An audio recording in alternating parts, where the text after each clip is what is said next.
Sige, ma sige. makiguess din ako. Sige. Talaga Okay, yan, so ha? kung pwede skid ko. Game ako. Ayan, sige. So, salamat sa pag-invite sa akin, Coach Rachel, Coach Lem, and Coach Janet na wala dito. Sige. So, for those na siguro kilala ako. Sino bang hindi kayo kilala sa akin? Parang lahat Sila ata. lahat, coach, maliban kay Osias. Oh, hi, Osias. Ayun, parang di pa kita nakilala. Kamusta? Ayan, Hindi ka na tuloy pagpunta sa Christmas party, coach. na busy. Oo, na busy. Ayan, Ayun. ayan. Nice to meet you, nice to meet you. Yung oh, mga iba, siguro kilala ako. Okay. So, para may background lang, kung ano yung ano ko sa Forex, konting intro lang din. Most of you kilala nyo ako as yung co-founder ng 30 Minute Trader. So yun, currently nandyan pa rin ako sa sa 30 Minute Trader. Nag-handle din ako ng ano nila yung right now bumalik ako sa premium course ulit. Yan. So aside from that no, siguro yung mga iba nakakuha din ng libro ko, Art of Forex. Ayan. So, ayan, ako yung nagsulat niyan. And also, ano din ako, portfolio manager ako by profession din. So, yung mga gusto ng advice or tulong sa pagmamanage ng funds, ayan, ginagawa ko rin yan. Okay?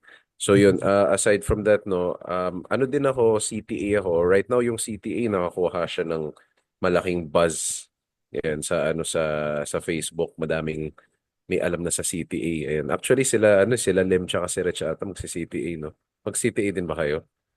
Hmm. Si Coach Ayan. Janet. Ayun, abangan ko yun. Dapat pumasa kayo, ah. With Coach X support. Talagang kukulitin ko si Coach Melvin para iano kayo. Ayan. So yun, actually isa ako sa pinakaunang batch ng CTA. Sa may third, ngayon ata sa 14 na siya or 15 na sila. So ano ako, nung 2020 pa ako nag-take niyan. Ayan. So right now, lumalakas na sila. Ayan. And then, I think madaming gusto mag-take. So yun. So for those na like let's say, medyo may alam na sa chart reading, ganyan, recommend ko take nyo for yung kung gusto nyo talaga i-further yung career nyo sa Forex. Yan. Okay? So yun. So pwede na tayo magsimula. Ready na ba? Ready ba? Sige, patype nga ready.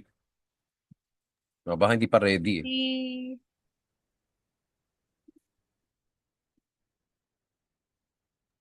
Oh, as much as possible, i-open niyo yung cam nyo para makita ko kayo. Oh, game na.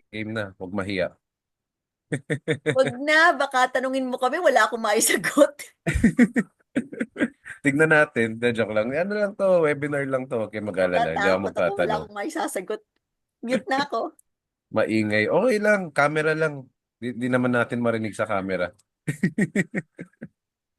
Ayan. Camera lang para makita ako. Ayan. Sige, as much as possible. Okay. So, siguro for those na nasa TMT, mas kilala kasi ako as Funda. Ayan. Pero kung magiging honest ako, hindi ko talaga specialty ang Funda. Actually, si Martin yan eh. Si Martin kasi yung nagturo sa akin din ng Funda. So makikilala nyo siya, kailan ba? Next sa January na yun ba?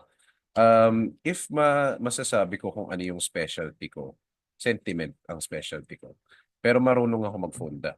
Ang difference lang naman dyan kasi is yung data na pre-present doon sa sentiment analysis and yung funda.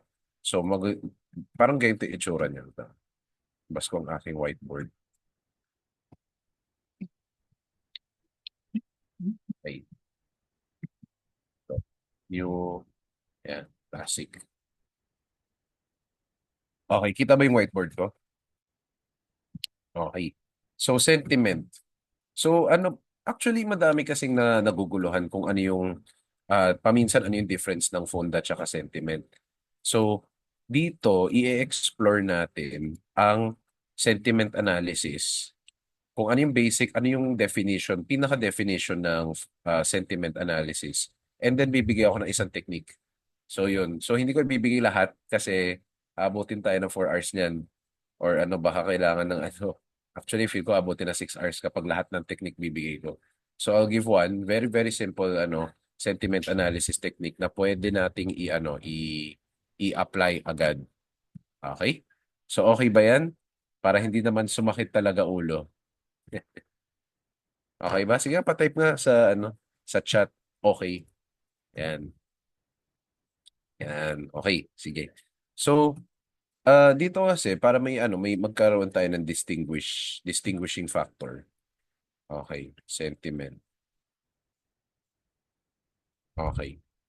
Yung FONDA kasi, that's economic data. Okay? Pero take note no, highly connected silang dalawa. Itong FONDA tsaka sentiment. Talagang meron silang matinding relationship. So ito, economic data. Si sentiment naman kasi is yung data from traders. So trader data or kumbaga yung feel ng market. Okay? Kumbaga parang yung saan nagpo-flow or saan nagpa-preference na asset yung mga trader. So like um, let's say for example USD. And USD and then meron tayong JPY. So let's say itong tatlo, kunyari lang. Yung mga trader kasi meron silang pera. Okay. Ngayon, ito kasi mga to, may mga preference yan. Okay? Kung saan nila ilalagay yung pera nila. It's either, kumbaga pwede naman kasi nila i-allocate yan, pwede nila i-allocate yan, kung kunyari yung big fund nila, pwede nila ilagay into each one. Pero for sure, may mga preference kasi yan. So like let's say, baka yung preference nito, kunyari ngayon, yung preference niya nasa USD. Okay? So that means bulk ng pera niya pupunta sa USD. Bulk ng fund. Okay? And then, JPY, okay naman. Onti lang lalagyan ko. CHF, ayoko na CHF, walang demand para dyan. So that means, wala siyang ilalagay. So if we look at it carefully, no, ang nangyayari dyan ay the sentiment ng mga trader ay bumubuhos yung flow of money sa may sa may USD. Okay? So that's just an example. Ngayon, anong kinalaman yan sa economic data? Usually kasi yung behavior ng mga trader, naka-base din kasi dito sa economic data. So like let's say, if nakikita ng trader, malakas ang US, syempre, the tendency of the trader is ilalagay ko yung or i-bet ko yung pera ko dyan sa US. Diba? So, very connected siya. Ngayon, there are times syempre, kasi itong Funda na to, data lang siya. There will also be times na itong si Funda, kunyari, malakas yung US, pero ayaw ilagay ng trader sa US. Baka hindi ngayon, baka next month, ganyan. So, ano din yan eh. Kaya for me, very important na i-end ang analysis with sentiment. Kasi, for me, we also have to see, kunyari, meron tayong funda data, di ba? So, meron tayong data, again, to malakas yung USD, ganyan. Pero at the end of the day, what does the trader react to? Nagre-react ba sila sa data or baka hindi sila nagre-react din sa data? So, yun yung tatanungin natin. Yun yung, kumbaga, i-investigate natin using sentiment analysis. And ako, very important to sa akin kasi ito yung magbibigay sa akin ng extra confidence na tama yung pinanggagawa ko. Okay? So that's why kapag kinombine mo tong sentiment tsaka funda, sobrang powerful siya. Yun. So magiging syempre naman, kailangan mo tingnan din sa technicals. So ako, naniniwala ako na there is no one analysis that's better than the other. Kung kaya mong i-combine yung mga concepts, although may mga iba, kahit pure funda, pure technical, pure sentiment, pwede maging profitable. Pero if you know a bit of everything, tapos mag-specialize ka sa isa, hindi mas maganda yan. So, kunyari, ano yung isa? Senti. Yan.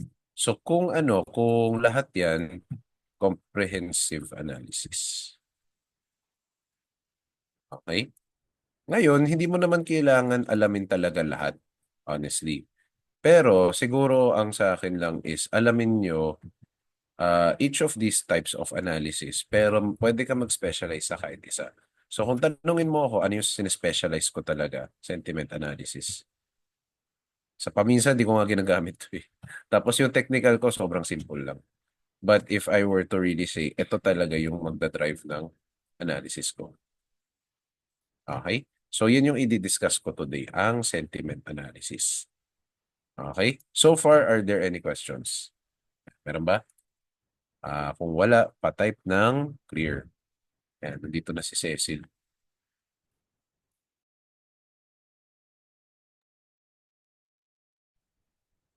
Ayan, may mga part 1 to 6. Tignan natin. Feel ko aabot din tayo dyan eh.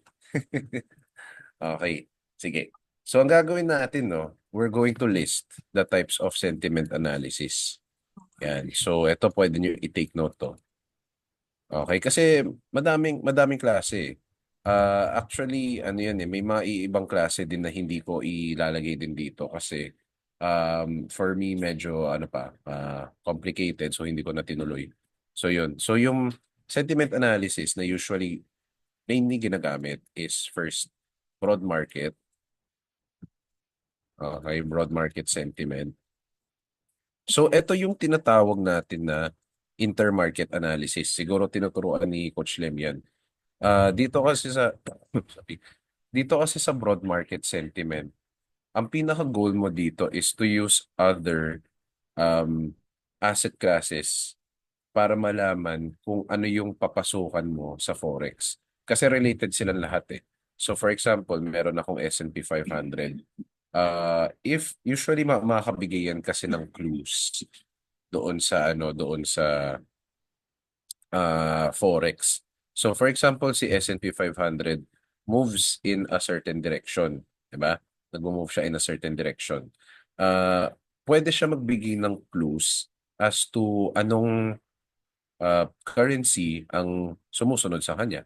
So parang ganyan din. That's why tinatawag na sentiment kasi sometimes one market gives the feel of another market. Kunyari, stock market, bond market, makakapag-feel ka doon sa forex market dahil dyan. So that's one. Next is yung COT analysis. So ito siguro favorite to ng mga iba. So ang kasi ng COT analysis is, ang tawag dito, COT is Commitment of Traders. So this is a report na nire-require ng US government na mag-submit ang mga, kunyari, hedge fund, kahit anong big institutions na nagtitrade. Ayan, required sila to submit for transparency purposes. So ang laman kasi ng COT is yung number of long and short orders nila. Pero hindi anong presyo. Just yung long and short orders nila. Okay? Pero that's enough already. So take note mga hedge funds and bangko lang to ng US. So hindi kasama ang mga hedge funds and mga bangko ng UK, Japan, whatever. Pero relevant pa rin yung COT kasi generally baka kung ano yung ginagawa ng US, ginagawa din ng mga iba. So what we are doing kasi is kumukuha tayo ng sample size. Okay? So we can say na yung mga bangko and hedge funds ng US, yan yung sample size natin. Okay? Yung population naman is yung hedge funds ng mundo. Okay, for example. So, generally speaking, kukuha tayo ng sample size from the US kasi yung US ay may pinakamalakas na financial market in the world. So, I think for me, that's good enough of a sample size para makakuha ng sentiment ng population. Okay? Yan. Tapos, meron din tayong retail sentiment. Okay, isa din to sa favorite ko. So, sa retail sentiment naman, this is broker data. So, pag sinabi natin broker data, ang pinapakita ng yung website na may retail sentiment, usually galing sa brokers kasi, is kung ano yung behavior ng bawat kliyente nila. So for example, nakita mo Euro USD. 'Di ba? Tinitrade ng mga kliyente nila. So, we have to ask ourselves kasi, paano ba mag-trade ang majority ng mga kliyente sa broker? Ako, I'm willing to bet, majority talaga, mga newbie or nagsusugal. Okay? So, mga short term talaga na walang plano. So, ang magiging ano dyan, ang magiging pinaka analysis dyan kasi is, you have to do or you confirm na yung analysis mo ay dapat magkaiba dun sa analysis ng mga walang plano. Okay? So, this gives you just extra confidence, especially dun sa, ano mo, sa entry mo. Okay? And then, meron din tayong bank sentiment. Bank sentiment. Okay? So, ano kasi, sa mga bangko, mga reports ng, let's say, mga bangko, mga economist, ganyan, usually nagbibigay sila, for certain pairs lang to, hindi lahat. Usually nagbibigay sila ng forecasted price. Okay? So, for example, yung gold, kunyari yung gold. Let's say yung gold ngayon nasa 2.5. Nagbigay sila ng forecast maybe in the quarter na yung gold price ay aabot ng 2.7 for example. Okay, so alam mong bullish ka. So pero hindi nila sasabihin kung ano yung mangyayari sa gitna ng before it becomes 2.5 to 2.7. Hindi porket sinabing meron silang forecast na from 2.5 magiging 2.7 ay straight 2.5 magiging 2.7. Pwede kasi yung ganito. From 2.5 magiging 2.4, magiging 2.2, magiging 2.1 and then tsaka na pupunta sa 2.7. Okay? So that's ano yung bank sentiment. Yun yung mga forecast nila. They're just forecasting na aabot siya sa itong price pero hindi nila sasabihin kung ano yung proseso na pagpunta ng presyo dyan. They will just tell you, ito yung sa tingin namin, aabot din siya dyan. Okay? Based on their economic analysis. Okay? So, ano ba yung sentiment analysis ang tuturuan ko today? Ako, naniniwala ako na one of the most useful and siguro ano din, simplest one na pwede kong turuan is yung COT analysis. So dito, tuturuan ko kayo kung paano gamitin si US as a sample size para makuha yung general sentiment ng population. So yun, yan yung magiging ano natin today. So, yung mga ibang sentiment, baka hindi ko alam, baka hindi ko alam kung abot tayo ng part 1, part 2, part 3. Tignan natin. Pero sige. Pero game kayo. Let's focus on COT analysis today. Game ba? Sige, patype na ng game. Let me know. Baka gusto nyo iba eh. Si Lem, game yan, syempre. Yan, Cecil, game yan. Yan. Si Pip, game yan. Sino pa? Baka yung ano, iba, ayaw. Yan. Okay, sige. Sige, so let's start. Okay. So, COT analysis. So, the first thing kasi, okay, first website muna. Tayo sa may website muna. Ang website na ginagamit ko currently, before kasi gumagamit ako ng Trading Stir. Kaso, na-realize ko na kailangan ko kasi manual i-plot lahat ng mga data ng mga dati, ganyan, mga dating reading. Sobrang nakakatamad.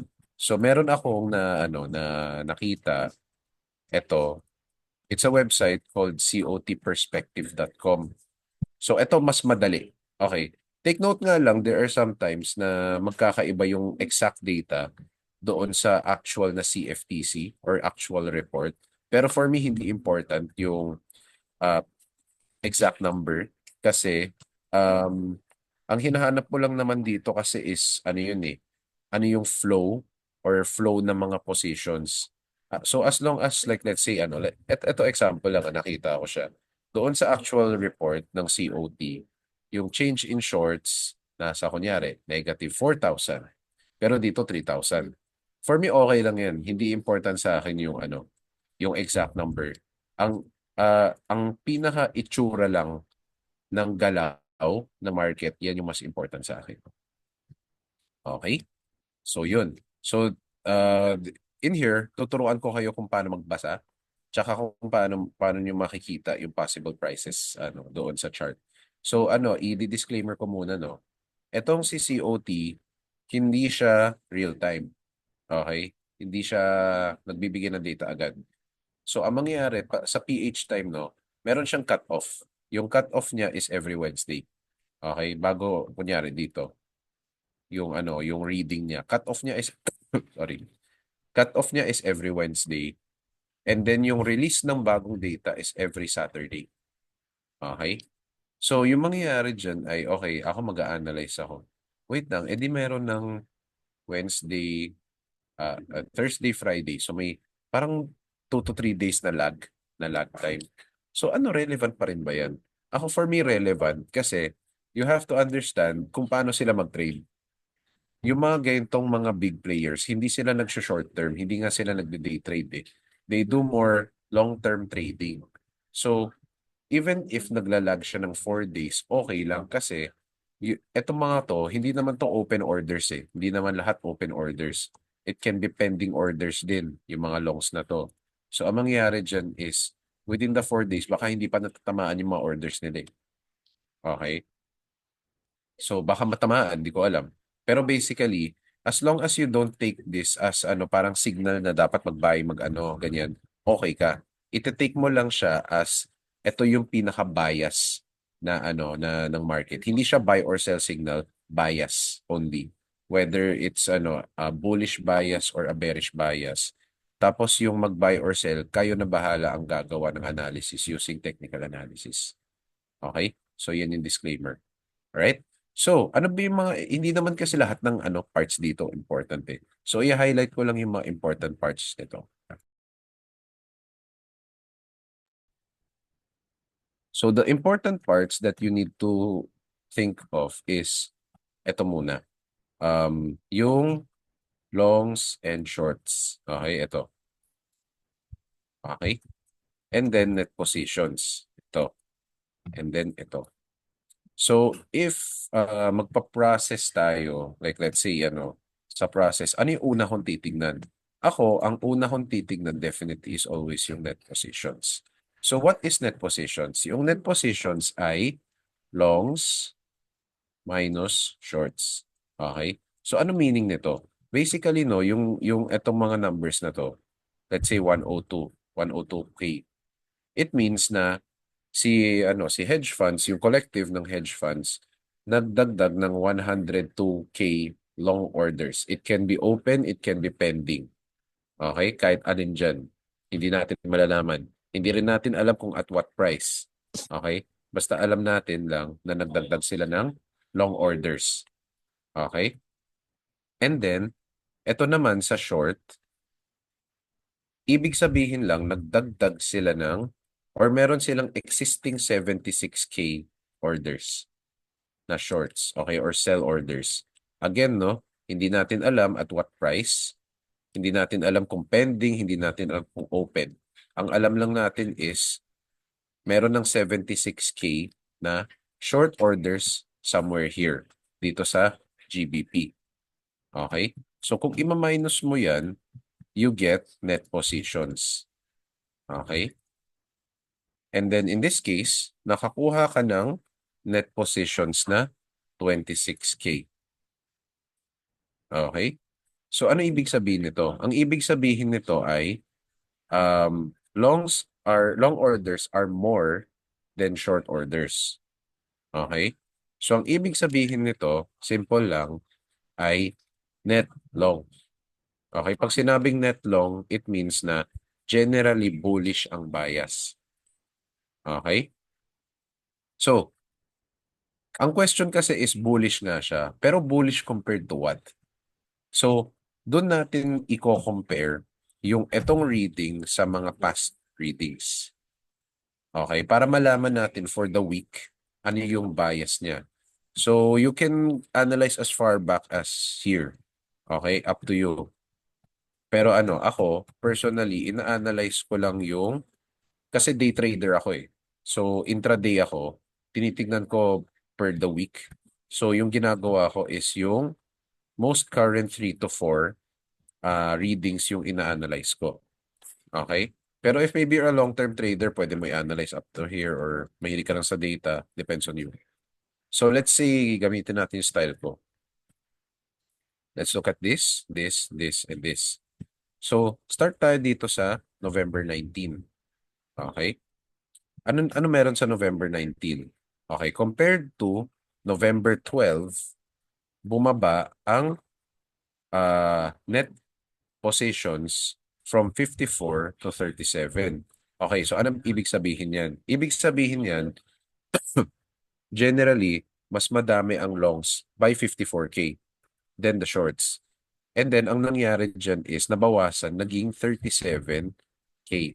So, ano ibig sabihin yan? Ibig sabihin, pabawas ng pabawas yung mga buy orders. Okay? Or yung mga buy positions. So, that probably means, para sa akin as an market analyst, pa-weekend na yung mga bulls dito. That means baka hindi na in demand mag-buy. And then ito, so this further confirms, ito, naging 19K, naging 16K. So these two show me na pabawas ng pabawas yung net position. So yung net long, paunti na paunti. Okay? So this tells me, ako sa nakita ko, this tells me na ano siya from here, from November up until ano yan? Start ng December, pababa ng pababa yung GBP. Okay? So, ito, yung latest reading niya, ito, 26K. Okay? 26K. So, ang nangyari from 16, last reading, naging 26. So, ano yung ibig sabihin nito? Ang pinaka-ibig sabihin nito is nadagdagan yung parang nadagdagan yung net long. Okay? So, since nadagdagan, there is a possibility of a reversal somewhere sa GBP. Okay? Hindi natin alam saan. Kasi hindi natin alam saan nakapwesto yung orders na to. That's why kailangan magaling tayo mag-plot ng key levels. Okay? So, yun. So, alam na natin yung net positions, di ba?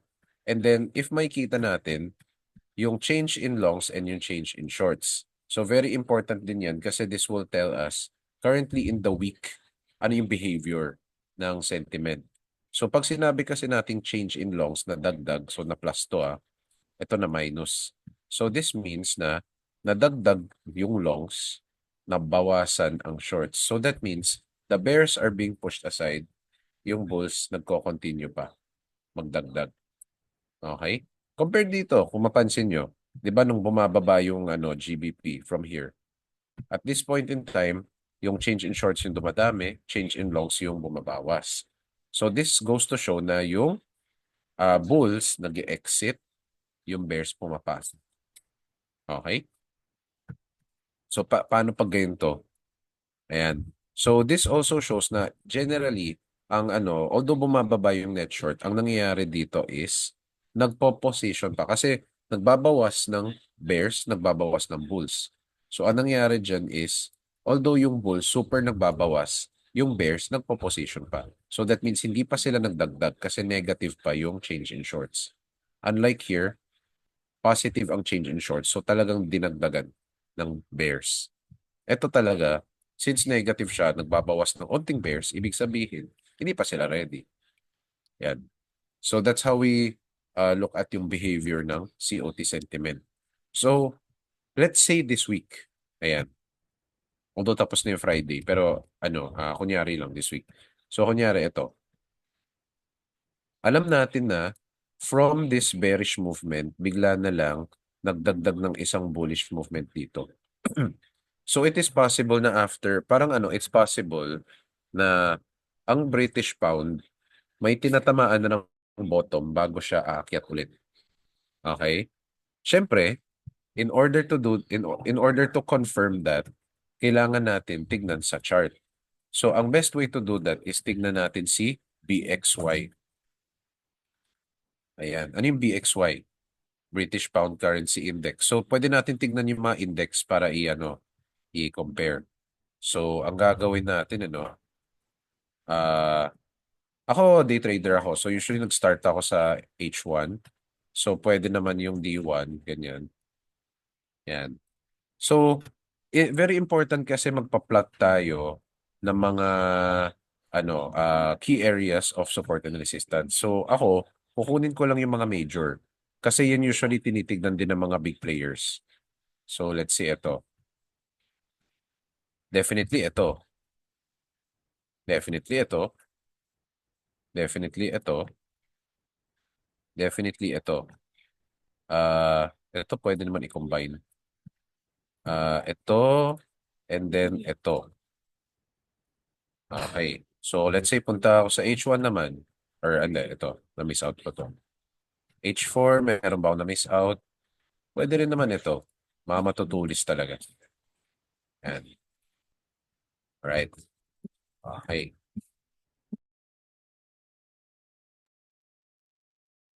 So, okay, I want you to take note Generally, bearish ang nakikita natin. So, ang nakikita natin is head and shoulders, baka may wave, pababa yung 200 EMA, ganyan. So, from a glance, pwede siya talaga magmukhang bearish. Pero take note sa level na to. Itong level na to galing sa D1. This level came from D1. Kitang-kita siya sa D1. So, alam natin na strong to. Price floor siya. So, if makita nyo sa D1, eto, ginamit na siya dati, tapos tatlong beses siya ginamit in historical record. So, alam natin for a fact na baka malakas to. Okay? So, the question is, asaan nakapwesto yung mga buy orders ng GBP? Possible dito. Okay? Kung hindi dito, edi baka dito. Yun. Pero, there is a high chance na baka possible lang hindi natin malalaman. Pwede mag-reversal. Okay? From here. Ngayon, if ever, take note kasi magbabago yung COT bukas. So, if ang nangyari dyan ay hindi naging bullish ang next, ibig sabihin, baka hindi matutuloy yung reversal. Kasi, yung mga pending orders ng COT, pwede magbago yan. Okay? Pwede sila mag-cancel ng mga pending orders nila. Kasi naisip na, ayoko mag-bullish muna.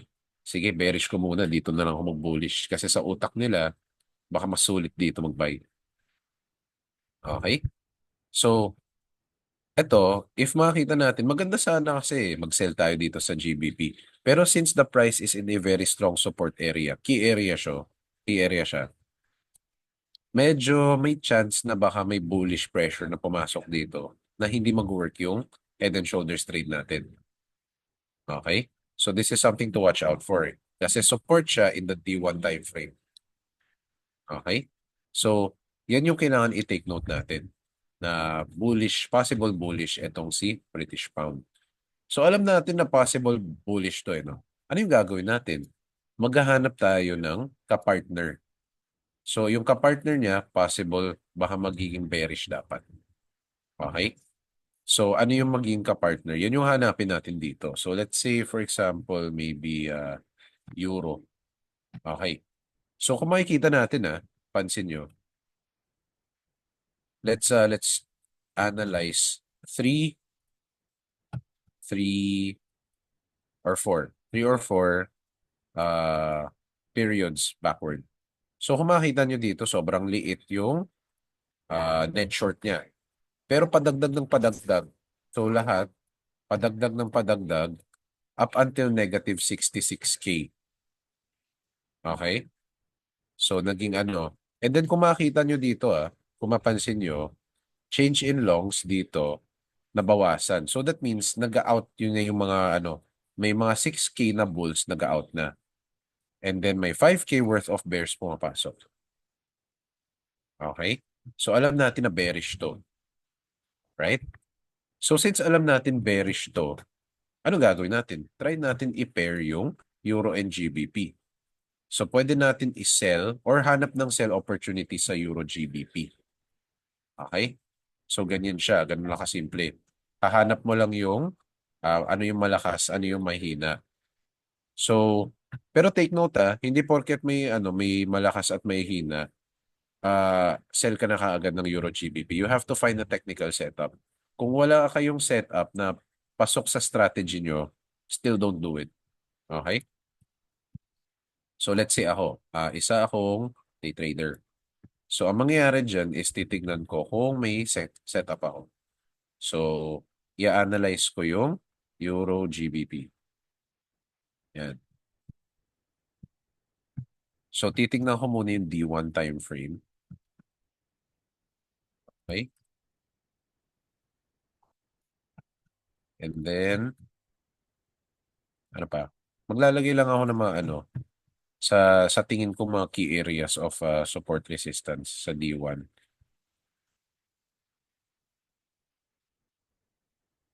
Ano pa? Sige. Baka pwede din ito. Ito rin siguro. Yan. So, mga hanggang dyan lang. Okay? So, according to yung COT ko, dapat maghanap ako ng possible sell. So, the question is, meron ba or hindi? Kasi kung wala, edi, scrap. Okay? Ayan. So, let's say sa H4 na lang. Ayan. So, for me, wala ako nakikitang possible setup dito. Kasi, for one, ang price, binablock siya ng isang support na galing B1. Kung makikita mo dito, 2 beses siya na-block. And then, meron siyang, 200 EMA na nagpa-block. Okay? So, yun. So, although it looks like pwedeng umakyat siya sa H1, ako, personally kasi, technical strategy ko, hindi nag-aalaw. Kasi wala akong nakikitang technical setup pa dito. Okay? And for one, conflict siya sa analysis ko sa euro. Kasi yung euro ko is sell, GBP ko is buy. Pero kasi may support siya dito. So since nagko-conflict siya, hindi ito yung setup na hinahanap ko. Okay? So ibig sabihin, pwede naman iba. Ayan. So, pag ganyan, let's say meron akong bearish doon sa euro, pwede akong maghanap ng baka ibang bullish naman. So, let's say, for example, so kailangan kasi magkakapantay lahat eh. Otherwise, hindi maganda. Yan. So, let's say Japanese yen, for example. Try natin. Okay, so bullish naman ang Japanese yen. So, check natin yung Euro JPY. Check natin kung may makakahanap tayo. Ayan. So, kung makikita nyo, no, bullish ang Euro JPY. Okay? Pero, ano ba yung natin? Bearish ang hinahanap natin. So, let's see. So, kung makikita nyo dito, ang euro sa D1 time frame, nasa may strong area right now. Okay? So, kung isa akong support resistance trader na tinitake note ko yung EMA, iti-take note ko to as a possible sell trade. Okay? Kahit like, let's say, ito, naka-wave to, di ba? Maganda, sana. Kaso, take note na your Euro JPY is hitting a strong resistance area sa D1. Okay? So therefore, ang mangyayari dyan ay if follow mo yung COT, there is a possibility na dito nakaabang yung sellers. Kasi bakit? Kinaharang siya ng strong resistance and yung 200 moving average. Yun. So ang mangyayari dyan is meron kang tatlong confirmation. So you have your strong resistance, meron kang 200 EMA, meron kang COT. And if gusto mong padagdagan, meron pa akong supply level pa dito. So if gusto mo dagdagan na ng extra. Pero basically ganyan siya. Yun. So you have to do your technical analysis talaga. So kung tatanungin mo ako yung COT, saan siya usually mas nakikita? Well, if you really want to maximize yung COT, most likely makikita mo siya sa D1 time frame tsaka H4. Okay, kasi syempre, naka-based, ano ba yung tinitignan na chart ng mga bangko? Mga higher time frame yan. Mga W1, mga T1, ganyan. So usually doon tayo titingin if gusto natin makahanap ng ano dito. Or if we want to maximize yung use ng COT. Okay? So let's have another example. So kunyari, try natin naman, uh, tingnan natin yung Canadian. Canadian. Okay. Okay. So si Canadian dollar, kung makikita nyo dito, um, talagang three periods straight, nagbabawas siya ng, kumbaga, nadadagdagan yung net short niya from negative 150K up until 180K. So dito talaga yung masasabi natin na bearish. Although sabihin natin na nadagdag yung longs na 7K, the shorts, nadagdagan siya ng 29K. So kung makita mo yung disparity, ayan, sobrang laki. So I would say definitely bearish itong si Canadian dollar. Okay? So pwede tayo maghanap ng kapartner na bullish, mas either bullish or medyo neutral. Try natin yung NC dollar. So ito bearish din, so maybe hindi. Yung GBP try natin din. Try natin yung Swiss franc. Okay. So yung Swiss franc, kung makita nyo dito, actually, stable siya. Stable siya. Pero generally, since nalilesen yung negative niya, ibig sabihin, nagdadagdagan ng net long. Okay? And kung makita niyo yung change in longs, okay, fine. Mabawasan na onte. Ibig sabihin, nagpo-position siya. Pero ito, yung shorts, nababawasan. So, ito I would say more on the neutral side siya. So, kung kinumbine mo neutral tsaka bearish, ang mangyayari dyan is, syempre, mas malakas yung bearish. Pwede ka maghanap ng sell opportunity for CAD. And since pinartner mo siya sa CHF, pwede ka mag-sell ng maybe CAD CHF. So, yan yung actually isa sa mga trade ko kahapon. Ayan, para ma-share ko lang din. So, ano ba yung ginawa ko kahapon? Ang ginawa ko, syempre, as usual, nagda-drawing ako ng support resistance, H1, ayun. So, ito yung trade ko kahapon. Double top, quite simple. Nag-place ako na sell order dito. And then, nagtuloy-tuloy siya. So, ginamit ko yung COT as yung ko dito, pinaka confirmation dito na tama yung pinagagawa ko.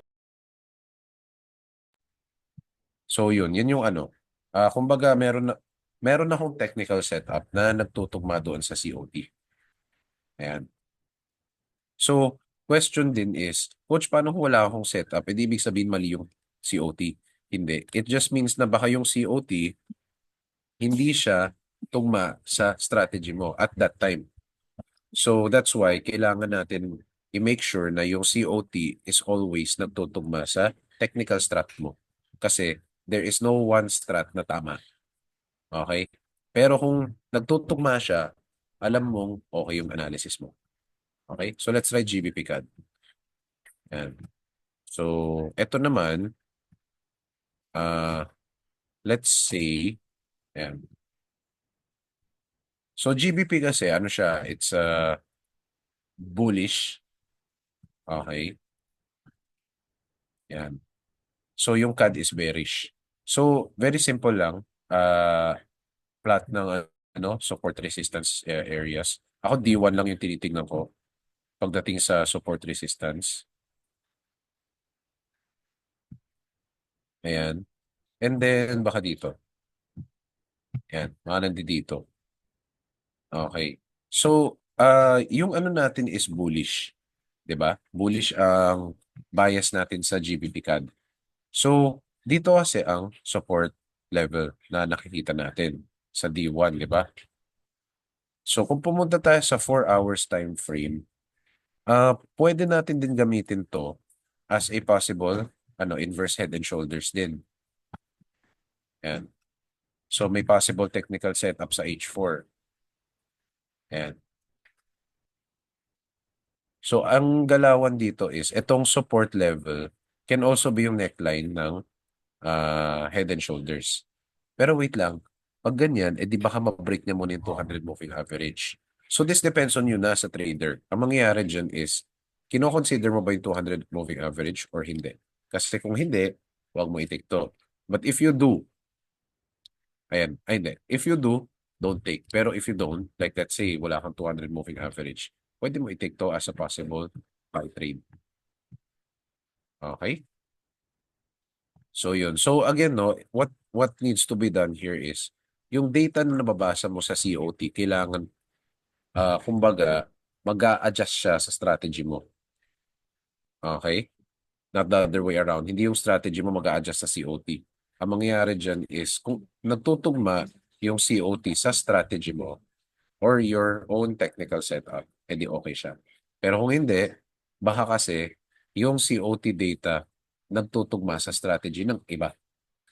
Okay? Pero if you get the perfect match, edi alam mo, okay ka. Okay? So yun, that's how ginagamit ko si COT report. So sige, for the remaining time, i-open ko yung floor for questions. Ba, kasi meron. So yun, XAU-USD. Sige, check natin. Check natin si COT. So for this, dalawa i-check natin. First is yung gold. So sa commodity exchange yan. So we wait. Ayan. Commodity exchange. Then punta tayo sa gold. Okay. So kung makikita mo dito consistently from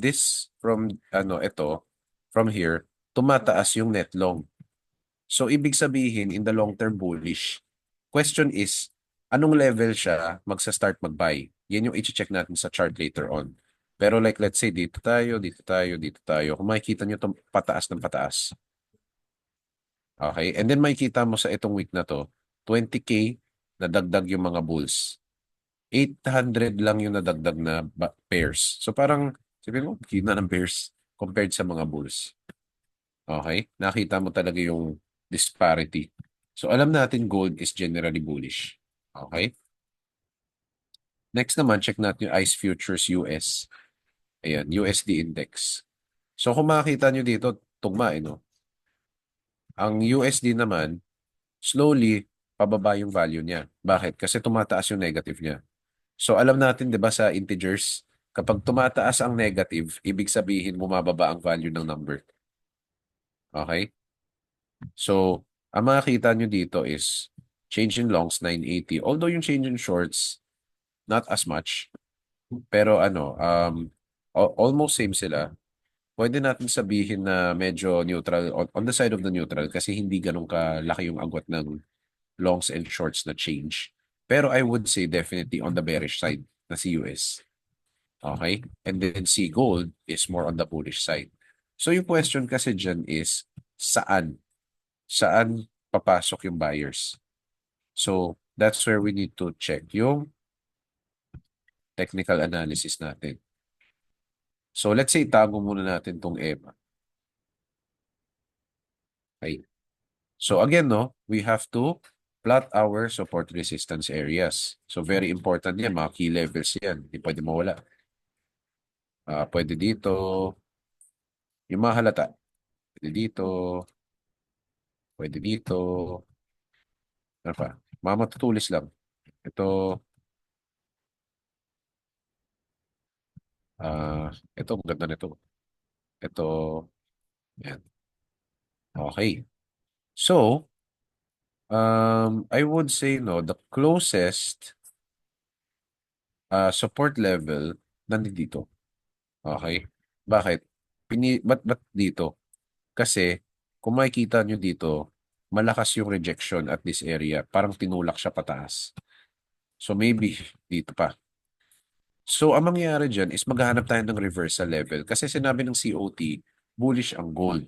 So, di ba nakita natin dito, pababa. So, if we were to follow yung analysis ng, ng COT, ibig sabihin most likely nakatambay yung mga gold buyers here. So, kasi sa COT, hindi natin alam kung active orders yan or pending orders eh. So, most likely, nakatambay siya dito. Diba?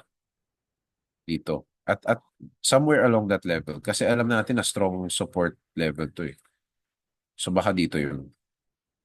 So, question is, Coach, kung nakatambay pa dito, pwede pa mag-sell? Why not? Kung meron kang technical setup.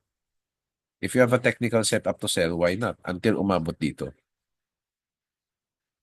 Okay? Magiging ganyan siya. Okay, sige. Any questions so far? Ayan. Coach, pwedeng magtanong? Oo, for sure. Coach, yung ano po, yung COT natin, pwede yun sa 4-hour time frame? Mm-mm. Paano kung aanuhin yun pagka 4-hour? Paano kung gagamitin sa 4-hour? Or sa day? Ah, okay, sige. So, pwedeng ganito, kunyari. So, ako first thing, yung ginagawa ko, pinaplot ko parati sa D1 yung mga support resistance ko. So, always. And then after that, paminsan titingin ako sa 4 hours. So, kung 4 hours yung tinitingnan mo, and pwede rin mag-plot ng support resistance sa 4 hours kasi okay naman din. So, ito lang yung nakita ko na miss out ko. So, kung makikita nyo, na itong area na to, na break na. Okay, 4 hours. So, ito, ito na yung next eh. Ito na yung next na key area na tinitignan. So, since ito yung next area na tinitignan. Tapos yung gold, naka-buy or naka-bullish. Baka dito nga siya. So, yung mangyayari dyan, kung 4 hours, parang makikita mo lang siya na mas clearer. Kasi ano yun eh, mas clearer mo siya makikita sa yung COT sa D1, pero yung entry pwedeng H4. So, for example, magbabay ka dito. Ayan, yung mangyayari dyan ay pwede ka mag-abang ng candlestick pattern dito. Either 4 hours or 1 hour.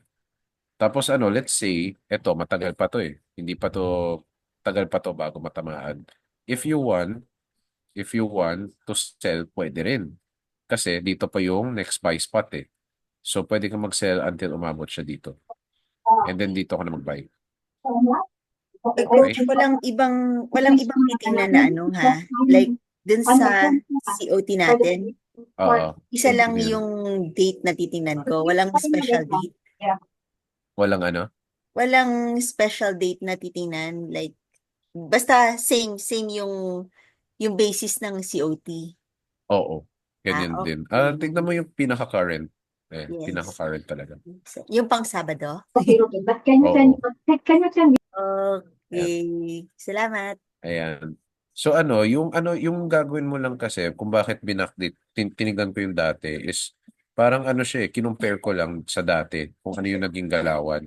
Para meron lang akong standard para masabi ko na bullish siya. Magtaas yung net long, ganyan. So kumbaga yung net positions, pwede natin i-compare sa dati. Pero yung change in longs and shorts, mas recommend ko, tignan mo yung pinaka-current. Ayan. So ito, actually meron tayong possible double top dito sa 4 hours. So pwede mo na mag-sell dito habang wala pa to sa next na area. Ayan. So that's possible. Ayan. Sige, any other questions? Guys, question daw. Chance nyo na. Yung mga nagtatanong about fundamental. Ayan. Si Abner, para kay Gold. Pero yung Coach, ayun, sige. Unahin ko lang to patanong ako. Sige, unahin ko lang to. Kay Anong kay Abner. difference? Hello? Unahin ko lang kay Abner Nauna kasi. Ayan. Sino nauna? Oo, ito. Para kay Gold lang, yung COT data was as of Tuesday, tapos break na ay nangyari last Thursday. Um, hindi pa siya kumbaga hindi pa ako nakita ng reversal. Kasi ang gold, naka-buy siya, bullish. So if nagtuloy-tuloy ang pagka-COT na buy, we can wait for a possible reversal. Which hindi ko pa nakikita. Ayan. So kaya inaabangan ko yung itong level na to. Yung next na level. Kasi din um, hindi rin natin kasi alam exactly kung saan nakaposition yung buy. So even if like let's say na-break niya yung etong dating support, paano kung yung buy nandyan pa sa ilalim? Yan yung question. Ayan. So yun. Eto. So like let's say dito take note eto. Kung makita kasi natin yung D1, etong level hindi siya ganun kahalata. Pero if we were to look at yung D1, mas halata tong level na to. So it's possible kasi hindi napansin tong level na to ng COT ng mga big players. Okay? Kung ako yung big player kasi hindi ko rin papansinin tong level na to eh. Ang papansinin ko, ito na. Because nandito yung malakas na bounce point. As retail traders, mapapansin natin yan kasi we look at the lower time frame. Pero kung ako ay isang hedge fund trader, ang next na mapapansin ko na ay 2.5. Ayan. That's why. So, ano siya, if like let's say sa next week, makikita ko na nagdadagdag pa ng buy orders. Okay, nagdadagdag pa ng buy orders ang COT. Eh di mas sure ako na dito talaga may nakaabang yung mga buyers. Oo, hindi dito.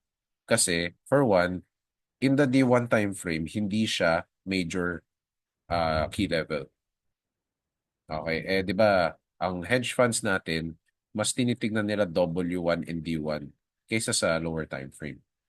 So yeah, that's one thing to take note. Ayan. Yes, mga whole numbers. So like mga 2,550, ganyan. Ayan. So that's why nandito yun eh. Kung makita niyo itong floor price na to, ang lakas ng sa D1 ang lakas ng bounce. From here, talagang tinodo siya. So these are the levels na mas tinitignan ko kaysa yung mga ganito. Ayan. If follow natin yung COT. Kaya pwede pa mag-sell dito honestly. Pwede pa mag-sell kasi hindi pa umabot yung price dito sa itong bounce point na to. Pero once umabot na yung price na bounce point dito, reconsider selling. Kasi baka dito yung reversal. Ay, sige, goods na. Si Net pala, may question.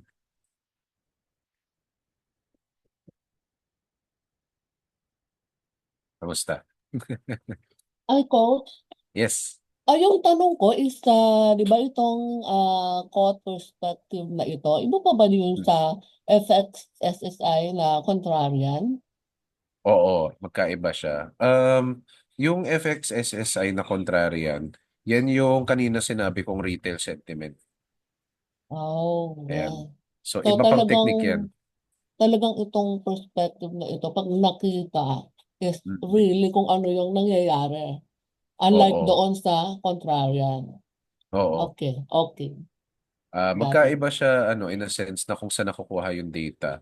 So, dito sa COT kasi, ito yung data ng mga big players, yung mga bangko tsaka hedge fund. Pinapakita nila ano yung kumbaga ano yung bias nila. Yung contrarian naman is yung customer ng mga broker. Oh, okay. Malinaw na, coach. Thank you. Ayan. So so if gusto mo talaga makisabay sa mga big players, yung COT talaga yung magiging ah kaibigan mo. Ayan. Any other questions? Sige. Sige, tuloy lang. Yan, Tanong okay. lang kayo. Tanong lang daw ng tanong habang andito pa si Coach X. Oo. Hindi ko alam kung may part 3 or 4 pa eh. Mali ko ba? Hanggang part 6. Ilang Part 6 sentiment po. ba? 1 to 6 daw, Coach. Coach, personal question lang. Yung bang Sige. yung bang EMA 200 pagka ikaw saan mo siya ginagamit? Okay, sige. Ano siya? Bias confirmation lang. Like let's say, eto, di ba pataas siya? And then, like let's say, gusto ko mag-buy dito sa may sa may etong level na to. Since yung EMA, pataas yung curve niya, mas may support ako. Supported na, um, pwede ako mag-buy dito. Ayun, doon ko siya ginagamit. Pero like let's say yung ano, let's say kunyari dito siya and then yung Emma naglalaro siya dito. Ayun, parang hindi ako confident mag-buy kasi ano siya eh, parang straight siya tapos hindi curve yung pataas. Unlike kapag curve yung pataas, parang kumbaga parang mas may support na magpa-push up ng price. So yun yung ginagamit ko siya. Okay. Thanks, Coach. Ayan. Kinonfirm ko lang tama yung pagkakaintindi ko sa iyo. Ayan. So ito, pababa, 'di ba? So according kasi sa analysis ko lang, malalim kasi yung magiging ano eh, buy entry ng COT. So dito pa, 'di ba? So since pababa siya, yung forecast ko dito is bababa pa to until umabot dito. So yung EMA nagbibigay parang ng extra confirmation. Okay? Ganyan. Unless biglang umakyat to and then yung EMA naglalaro na siyang ganyan. Eh di yung mangyayari, eh di wala din. So yung mangyayari dyan ay hindi na supported yung sell order ko dito if ever. Thanks, Coach. Ayan. Thanks, Coach. Sige. Pa. Di ka makakalayo sa...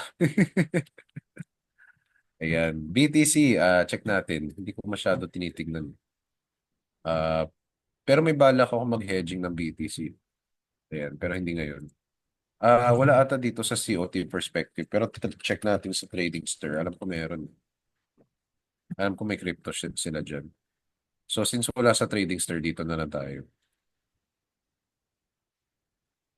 Ayan. So yung only problem lang dito, no, since sa Trading Stir, hindi siya naka-table. Ayan. So nakakatamad. Pero okay lang. Kung medyo matyaga kayo mag-check. Okay. So kung makikita nyo dito, generally speaking, ano, naka-net short pa siya. Pero hindi ganun kalaki yung agad ng net short niya. Okay, kasi bakit? 3188 to 3168. So, syempre, ima-minus mo siya. Ayan, kailangan mag-compute. Wait lang. 31168 minus 31888 is equal to negative 720, di ba? Check natin naman yung last niya, which is sa third. Yan.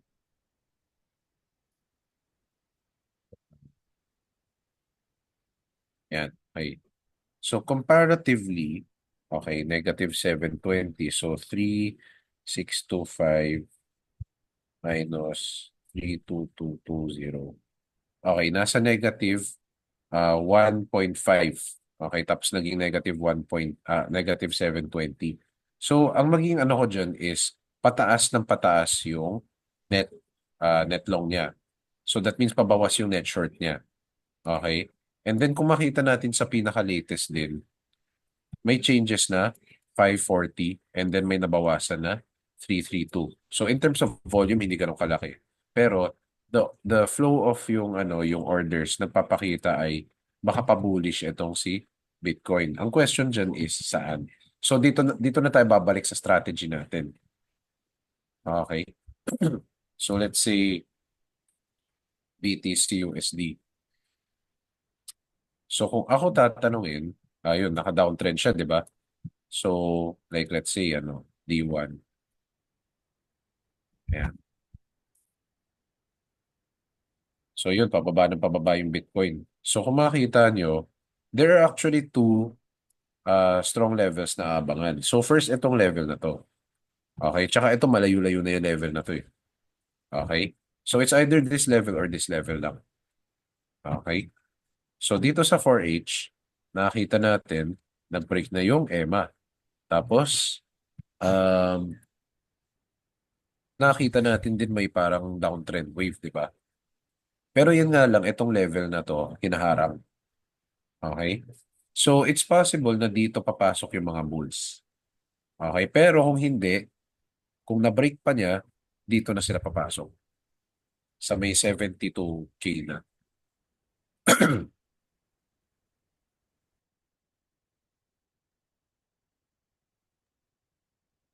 Ayan, may work pa daw si Cecil.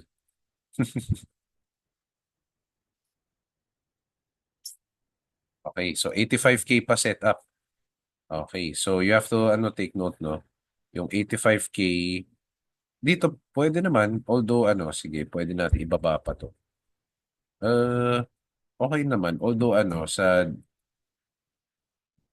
pwede naman, I guess. Ayun. Although I would say, no, yung comment ko dyan is hindi ganun kalakas yung support level niya dyan at this level. Hindi siya ganun kakita. Pero dito, definitely medyo malakas dito. Ayan. So, yan yung Ayun. Pwede rin sa fib retracement 0.5. Ayan. Although pag ako yun, either pipiliin ko ito or ito na lang. Ayan. Para medyo malalim. Pero kasi ganyan ako mag-trade. So, yun. So, nakadepende din sa style. Ayan. So, yan yung Bitcoin. Malayo no? Kasi masyado malakas yung pag-akyat. And then after pag-ganito, bigla na lang magbabagsakan. Ayan. Pero ganyan nakita ko yung behavior ng Bitcoin. Ano siya, very, very sensitive. Konting news lang, magbabagsakan na. Ayan. Kaya gusto ko na lang i-hedge yung Bitcoin para para hindi ganun ka laki yung magiging loss ko. So yun. So may bala ako mag-hedge ng Bitcoin siguro mga lang, next week or something. Ayun. Yun lang.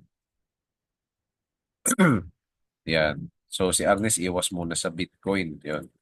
Okay naman din yan. Kung ayaw mo muna. Yan.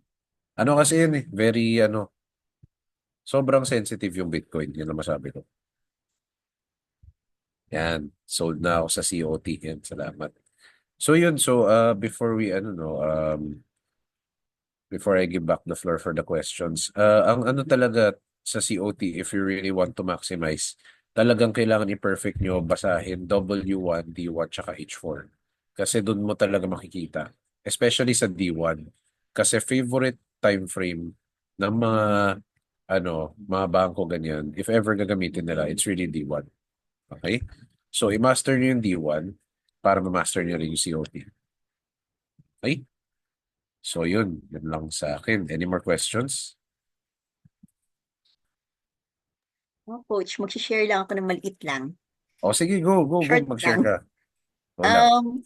Ako ngayon, happy ako sa technicals, pero hindi pa ako happy sa profitability Pero nagsa-start na akong mag-COT ulit. Sumisipag na ulit ako.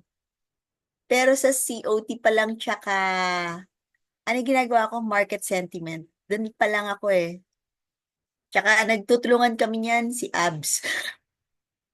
Nagbabashan kaming dalawa, nagpupunahan kami ng mga trades namin ngayon. Kaya, ayan, Maganda yan. sana tumino ako. Kasi magaling yung accountability body ko Ako, hindi ko alam. Pero, Accountability mo ayan, pala yun yun lang. Ano yun, coach? Accountability mo pala si Abner. Oo, Accountability nag-volunteer partner. siya. Sabi ko sa kanya, matututunan ka ba sa akin? Parang ako lang matututo sa iyo O, yun lang, coach. Nagsa-start na ako, pero nagsisentiment ako. Kanina nag-check ako ng gold sa retail sentiment. Hmm. So, lesser ang sell. So, more on sell ako. Nakikita ko naman nasa retracement siya ngayon, coach. Sa H4. Okay, yun Nice. ako. Ayan. So, yun, ma-master mo rin yung H4 time frame. Salamat.